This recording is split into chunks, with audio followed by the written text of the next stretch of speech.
நாடாளுமன்ற தேர்தல் கூட்டணி தொடர்பாக கட்சி நிர்வாகிகளுடன் தேமுதிக பொதுச் செயலாளர் பிரேமலதா விஜயகாந்த் ஆலோசனை மேற்கொண்டு வருகிறார்.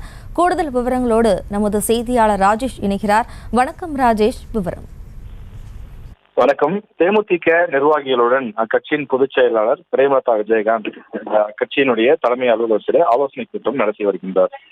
தேமுதிகவை பொறுத்தவரையில் அதிமுகவுடன் கூட்டணி என தற்போது தகவலாக வெளியாகி இருக்கக்கூடியது. அவர்கள் தொடர்ந்து 2 கட்டங்களாக பேச்சுவார்த்தையும் நடத்தியிருக்கிறார்கள். தொடர்ந்து பேச்சுவார்த்தை நடைபெற்று வருகிறது.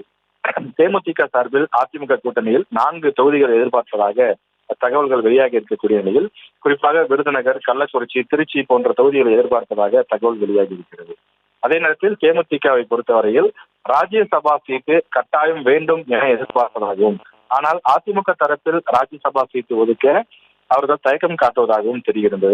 எனவே அடுத்த கட்ட நடவடிக்கை தொடர்பாகவும் இந்த தொகுதி பங்கீடு சம்பந்தமாக மேலும் நாடாளுமன்ற தேர்தலை எதிர்கொள்வது சம்பந்தமாகவும் அக்கட்சியினுடைய மூத்த நிர்வாகிகளுடன் பிரேமலதா விஜயகாந்த் அவர்கள் ஆலோசனை நடத்தி வருகிறார்.